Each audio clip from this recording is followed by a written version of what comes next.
Ireland pursues an independent course in foreign policy, but it is not neutral between liberty and tyranny and never will be.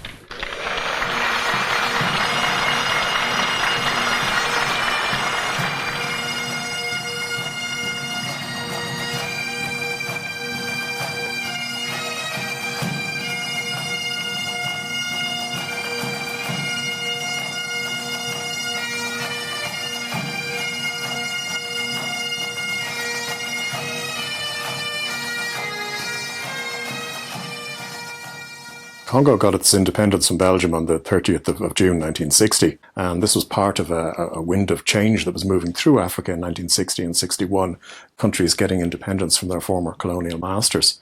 Some countries managed it well, some didn't, and the Belgians didn't manage it well. Congo got its independence, the Belgians withdrew, and then almost immediately the new government of Patrice Lumumba faced a number of crises. It was completely incapable of governing, it lacked experience, and the army, the force publique, mutinied. And so the country began to collapse only days after getting its independence from Belgium.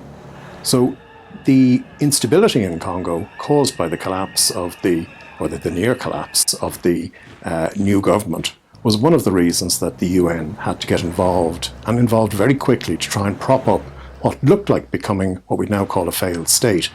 Another problem with Congo immediately after independence was that Congo, being a federal state, a number of the provinces that made up the country declared their independence. One of these being the mineral-rich province of Katanga that held so much of the world's supply of uranium and other precious strategic metals. In July, the word was out that the UN wanted an Irish battalion for the Congo, and at the time the papers were full of the Congo news: independence, mutiny of the local Congolese military forces. Patrice Lumumba, he was the Prime Minister. He was noted for his speech on Independence Day in the presence of the Belgian king and a lot of others. He said that the Congolese would no longer be the king's monkeys. So that didn't go down well with the local white and Belgian population. The Western Bloc, the Soviet Union, the United States, all had vested interests in stabilizing or destabilizing Congo, and it seemed that the one neutral body that could come in and try and stabilize Congo was the United Nations. The UN took fright. Belgian forces were asked to withdraw. There was widespread panic and trouble and atrocities, you might say, and Russia threatening to intervene. The UN headquarters in New York, led by Dag Hammarskjöld, saw this as an ideal situation for the UN to try to establish a peacekeeping role for itself. So it set about organising battalions from neutral countries, including Ireland for one.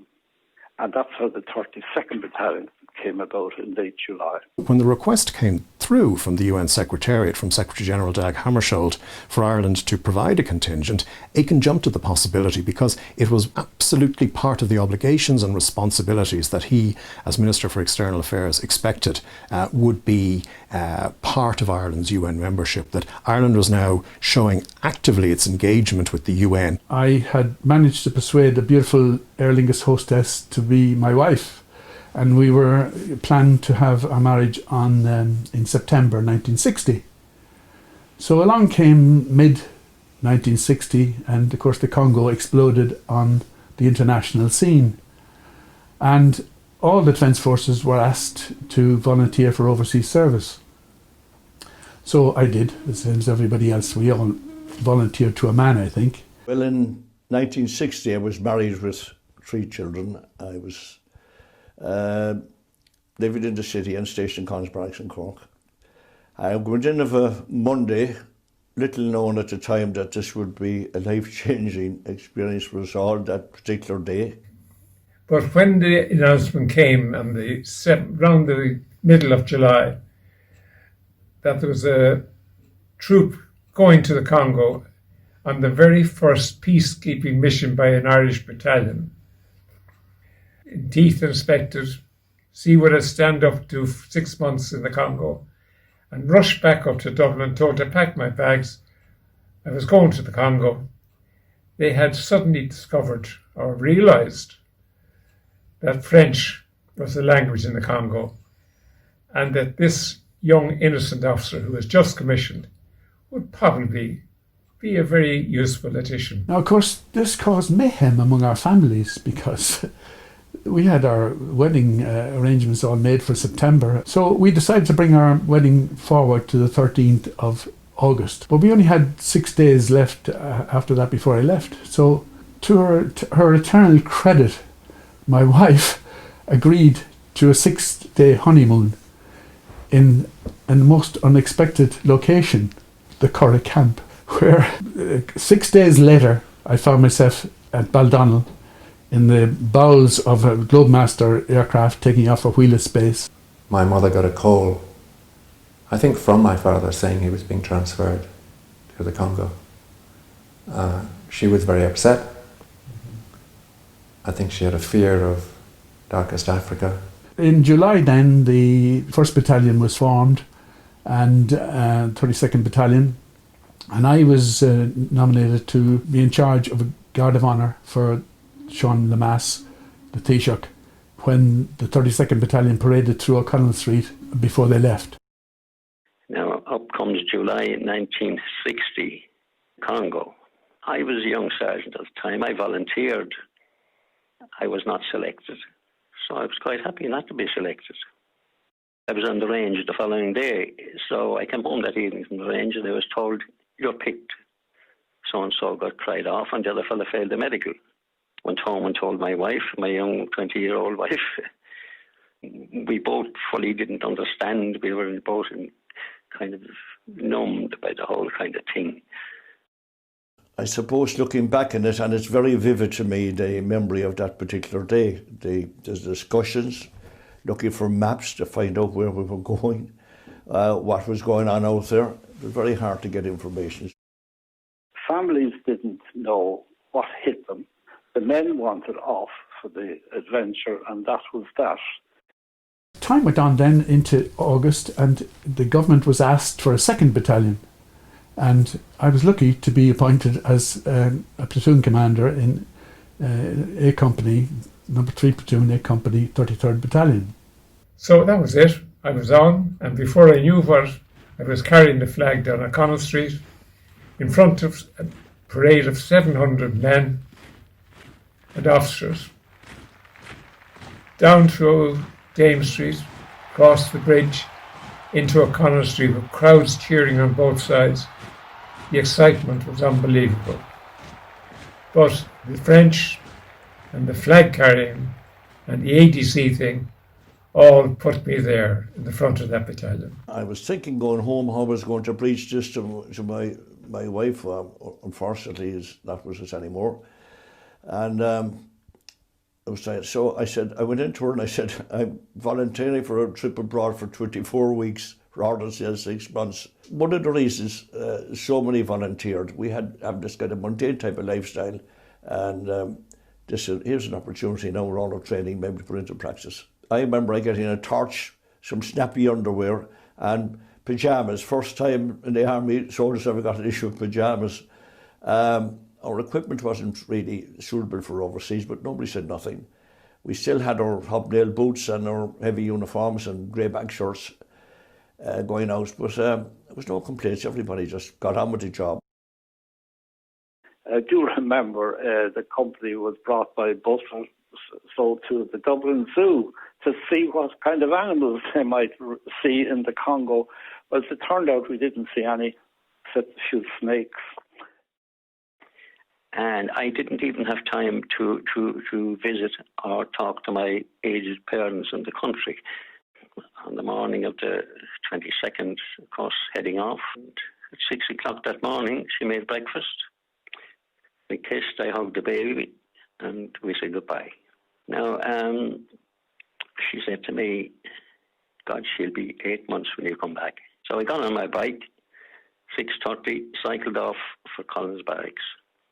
It would be much easier actually to face an execution than the way I felt that morning. I think it was the most heartrending thing of all my life, actually. I never forgot it even to this day. I was going down the road on my bike and I said, "Oh, Jesus, you haven't even told your mother and father that you're going." So I was going to the Congo and that's it. My neighbour said to me, "I'll collect the bike this evening for you, Dick," he said. I got a letter after that and he said I went up that evening. There was no bike there, he said. So that was the end of the bike. Starting College Barracks, where the company were paraded and addressed by the Lord Mayor of Cork, Alderman Stephen Barrett, I remember. He said very fine words to us. We were blessed by the chaplain and the barrack square, addressed by the General Officer Commanding of the time, and then we were into trucks and off to the Curragh. I did many parades in my career, but in this particular one, people were cheering and clapping. Thousands of people, they clapped the whole way down. It was a marvellous send-off from the people of Dublin that time. Oh, they were delighted. My mother actually, when she was in her younger days, used to teach just outside the Curragh and had a great fondness for the army. And she was absolutely thrilled, as was my father. They were proud. They were delighted. The trip out would probably be considered fourth class. When we arrived at the end of the parade at the Rotunda, we were all then unceremoniously piled into trucks and driven out to Baldonnel. From there, then we were herded on to the Globe Masters, where we sat in funny kind of chairs, our backs to the fuselage. And for the trip out, we had a variety of temperatures, even at one stage, been sitting on ice. And this American pilot came over and he gave us a briefing. He asked us, and he was ever fly before. So we said, "No, sir," in good Cork accents to him. And he told us a flight plan where he was going. He said, "I'll be flying from here," he said, "to Évora in France, and then on to Tripoli, and then on to Kano, Nigeria, and then on to Libreville in the Congo." Everyone was issued with a plastic bag with an apple, an orange, 2 sandwiches and a bottle of milk. So here we've gone off to our plastic bags up onto the plane. But I can tell you they were useful because we used them. On we went to the Globe Masters anyway, Hercules 130 higher planes. Most uncomfortable thing of all time. You sat in a strap seat with your knees crunched up, and if you stretched your legs, you kicked somebody else and he effed you out of it, like. But you didn't hear what he said anyway because the sound was terrible. And you wrote notes to the fellow beside you if you want to talk to him. And the best unit is a unit all from the one unit and all from the one area. But I can tell you that this mix and gathering that I had turned out to be one hell of a friend bunch. There were no combat uniforms available in those days, and no tropical uniforms either. Only the green home issue, which was it's of good quality and serviceable for home use, but not exactly serviceable for the tropical climate. I had French. I was translating for anybody, everybody. So it was a lot of translation, but then it was very often been sent off on any kind of odd job that turned up. We landed there, and when the tail of the plane opened, it was like walking into an oven. It was really warm, hot, and of course we weren't dressed for it. I remember a sergeant there, an American sergeant, asked me, were we going to the North Pole? Colleagues and my friends there, the NCOs, they worked really hard, and I think they got the opportunity to show their worth as well in going out and being able to do all these jobs they got to do overseas that they wouldn't have got at home. You realised an awful lot of things when you landed in Wheelers. The heat was terrible in your dress. Some of the soldiers took off their tunics and slacks and put on their newly issued first time out pyjamas. We went from there then, we were heading right into it. We headed for Kindu on the equator. First thing that happened when we got off the plane at the airport, Sergeant Irwin, pick 6 men, you're on guard here. So I was on guard and got 4 bivvies, got our rifles mounted, stayed there, and my orders were, you're on guard, we'll collect you in the morning. Fortunately, it was an American base and there was air conditioning. And when we got into that, I said to myself, this is exactly what it'd be like going into heaven if I ever make it. At Kilmina, our job there was to deny the airport to any hostile forces. At that time, Lumumba had got some Russian Ilyushin aircraft which they thought had the potential of landing with us and taking over the base. So we had to deny that to them. So the way that we did it was to put trucks on the airport, on the runways. The rest of our supplies was by air to the airport. And one of them was a small plane, a single-engine plane. The door flew off, and we were met with a gust of cold air for the rest of the journey. And the second plane was a DC-3. A fire broke out in a compartment behind the pilot.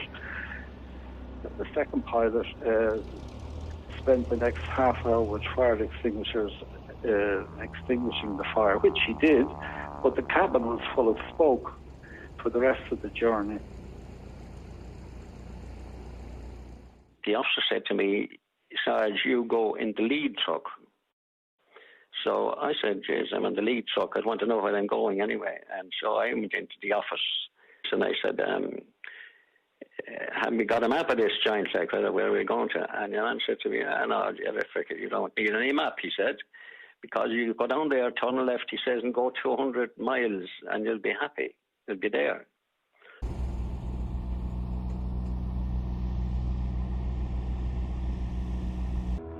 Also, on my faint memory down in Camina, outside the base where I was working, there was a piano of some sort, and I used to play it occasionally, and the young black people used to come up, and I'd have them dancing around the piano. So it wasn't doing any harm anyways. You could get into some sticky situations, it's the soldier's job, but I've been in some situations there that, because of the language, it became very dangerous, and if you haven't an interpreter, very hard to communicate. And unfortunately, to the Congolese, blue beret didn't mean very much. You were white, and everything white was Belgian. A group of our people arrived by convoy with all our stores. They arrived by road from Albertville. It was a harrowing journey, and their stories were harrowing of unrest on the road and bows and arrows and locals shouting at them and stopping them and things like that with roadblocks. They had a river to cross, which led to hours of negotiation and things like that. So it was an eye-opener for us that we realised that things were not great in the location. We were 90 kilometres on a road that was continually being washed away, and in fact our only contact was by helicopter when they were available, but the helicopter used to bring the White Father's priest out to say Mass to us every Sunday. Because the road was so bad he couldn't go on the road. So we knew we were on our own if we were attacked, and there were umpteen scare stories all the time, and no better people than the Belgians, I'm afraid, to keep saying there's thousands of Balubas here, there and everywhere. We were forever feeling these things. So we had built up a good understanding and relationship with the Belgian paratroopers, which I think possibly did help in the taking over situation in Camina Base, where we ended up. Camina Base being a huge NATO base with vast area to control. It was a great opportunity to have a job to do as well as all the translating. So I was kept busy. And post had a monstrous effect altogether on the soldier. If the soldier didn't get post, and if they went on from 2, 3, 4 weeks, you could see that it was affecting them. They were looking into the sky, and looking out into nowhere, kind of feeling about the whole thing. And when the post came, you could see the eyes lighting up. You could see them sitting around with the letters, naturally enough, all the big smiles. Then you could see a poor devil like, oh, got nothing. All these feckers have letters, I have nothing. Katanga was the only place that there was any trouble. But it was the only province there was trouble because it was the richest province in the company, and it was owned and what have you by large international businesses. Peacekeeping as such was now beginning to go out the window, leading inevitably to something called peacemaking.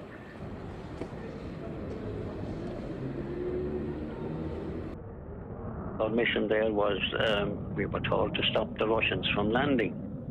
I wrote home and I told my mother where I was and what I was doing, and that I was there that the Russians might land in the place. So she had a great time telling the neighbours that her son was out in the middle of Africa and he was stopping the Russians from coming in there. There were numerous nationalities out there. There was Indians, Pakistan, Nigerians, Mali. The Irish soldier is unique in that religion, colour, creed means nothing to him. They're mixed with everybody, friendly with everybody, friendly with the Congolese people, who are a gentle people, by the way. On the day they looked for reinforcements for Niemba, Kevin Gleeson was the one that was in reserve, the platoon that was in reserve. So he was put on the plane to go there, with fatal results for poor old Kevin. Something happened there then that really upset everybody. Our troops were killed in Niemba, so we had soldiers going home in coffins. I was on duty with my platoon at the airport that morning when my signaller came to me and he said, Jesus, there's 8 fellas after being killed. He said, in the name of the lads that went down here last week. That had a bearing on the attitude of soldiers and bearing on the attitude of us. And it had a bearing on the way people looked at the army, like how suitable or unsuitable they were and what the tactics were like. Another thing that happened, they played back the funeral of the ambush to us, and I think we'd be better off they hadn't. It was very sad and it was very upsetting.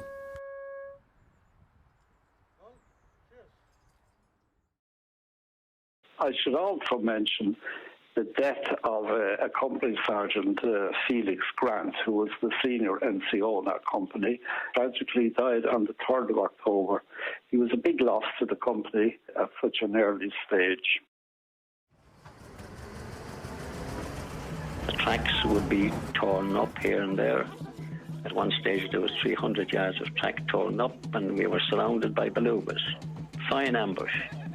Here we were all sitting ducks in the train.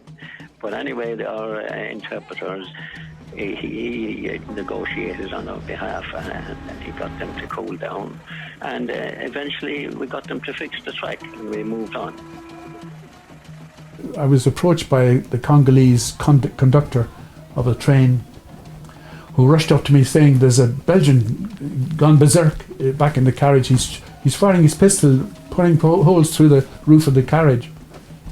So I grabbed my sergeant and the two of us went down and we found this guy. He was delirious from drugs or drink, and so we just disarmed him. But it was then we knew we weren't on the train to Cork.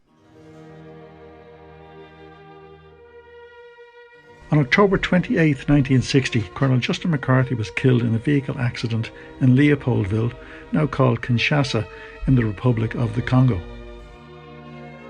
He was the first Irish officer to be killed, and as Deputy Chief of Staff, he is to date the most senior officer to be killed on overseas service. Just 2 months into the mission, little thought had been given to the question of where the burial would take place and how the remains would be transported to the place of burial. In Justin McCarthy's case, it was decided to transfer the remains by sea from the Congo for burial in Dublin. The only sea route available was from the port of Matadi in the Congo, Tenerife, the Belgian port of Antwerp, and thence to Dublin via a short stopover in the port of Cork. The journey of over 6,000 miles took place over 3 weeks from the 7th of November and arrived in Dublin on November 30th. The lead casket containing the remains of Colonel McCarthy were received at the Leopoldville train station by Lieutenant Colonel Ferdia Lee and Lieutenant Paddy McNally. These two officers escorted the remains from Leopoldville all the way to Glasnevin Cemetery in Dublin. Lieutenant McNally, later Colonel McNally, recorded the passage home on his home movie camera.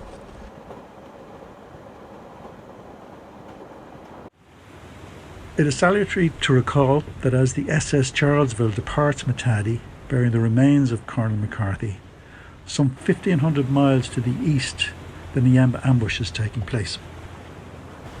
Such was the number of casualties at Niamba and the shock to the army and Ireland as a whole, the death of Colonel McCarthy was somewhat overshadowed. At Antwerp Dock, the casket reposes at the port mortuary. A simple ceremony takes place at the quayside, attended by the First Secretary, Irish Embassy, the Honorary Irish Consul at Antwerp, Colonel Bell representing the Belgian Army, together with Lieutenant Colonel Lee and Lieutenant McNally. The casket is loaded on the Celtic Shipping Line ship, the MV City of Waterford, for carriage to Dublin with a stopover at Cork. At Cork, the casket remains in the hold of the ship, and some local dockers take the opportunity to pay their respects.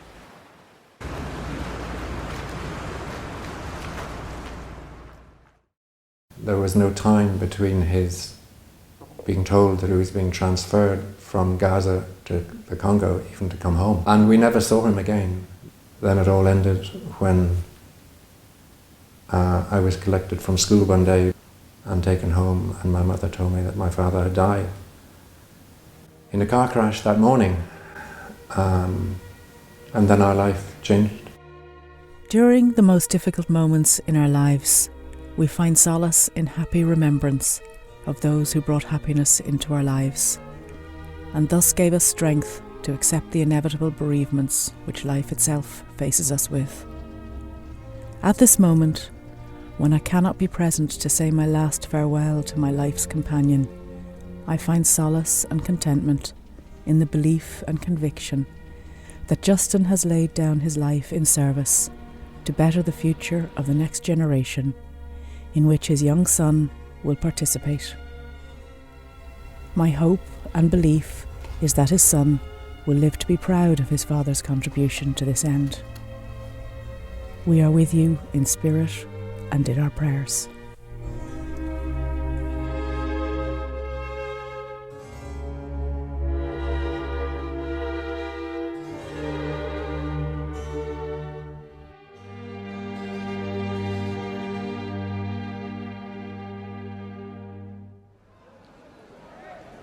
This urban scene is Leopoldville in late 1960, with Congolese protesting in support of the deposed Premier Patrice Lumumba.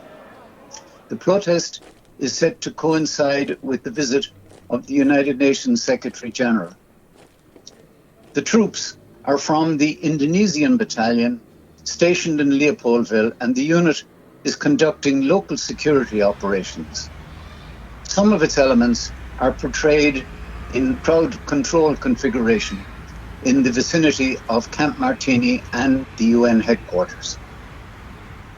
The UN Sikorsky helicopter arriving at Force headquarters is transporting United Nations Secretary General Hammarskjöld and his party.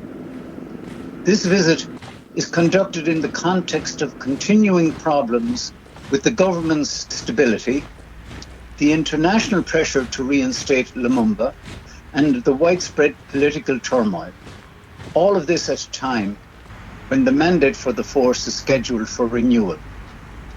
Meantime, following his appointment as force commander, Lieutenant General Sean McKeown attended an inaugural welcome parade in Leopoldville in January 1961. His predecessor, General von Horn, had returned to UNSO in Jerusalem. The parade was attended by representatives of troop contributing nations, and the host government is represented by the unmistakable Colonel Mobutu. He would feature in many guises in the future of the Congo. The parade itself is a historic occasion for the force. It is also an impressive event, considering the number of troops on parade, their countries of origin, and the variety of military traditions, uniforms, and arms drill on display. As Lieutenant General McKeown departs from the parade ground, it is worth reflecting on the fact that in less than 6 months from the initial positive response by government regarding participation in the Congo mission, Ireland had deployed 2 battalions to the mission area, overcame the operational challenges, adjusted to difficult climatic conditions, incurred fatal casualties in the course of those duties, and now provided its own Chief of Staff as Force Commander. Congo was responsible, I think, for creating the defence forces we have today, that Ireland is a world leader in peacekeeping. It's a signature of our foreign policy, part of our international identity, that our defence forces, the men and women of our defence forces, are peacekeepers. And that goes back to what the pioneering battalions did in Kivu, in Katanga, in Goma, in Elizabethville, in the summer of 1960. The Congo deployment wasn't Ireland's first involvement in peacekeeping, because small groups of officers had been sent to the UNSO and UNIGIL missions in Israel and in Lebanon in 1958. But this was the first big deployment. We have soldiers all over the world now who have become the best peacekeepers ever. I think they're the best. They're the countries. They're showing themselves to be highly capable and well able to do their jobs, and we're proud of the fact that we were the first to do that. The soldiers were extraordinary young men, 17, 18, young men who matured fairly quickly, I can tell you. They were so good, I'd have gone anywhere in the world with them. Well, the last couple of weeks, you can appreciate everybody gets very careful. You're not going to get shot, you're not going to crash a truck or get into any trouble if you can help it. So it was a kind of an easing down. I remember the last day we packed our bags, our kit bags, and onto the plane and back the same way again, Nigeria and Wheels Air Base in Libya and back to Dublin. From Cork to the Congo, from Galway to the Gaza Strip, from this legislative assembly to the United Nations, Ireland is sending its most talented men to do the world's most important work, the work of peace. 26 sons of Ireland have died in the Congo. Many others have been wounded. I pay tribute to them and to all of you for your commitment and dedication to world order.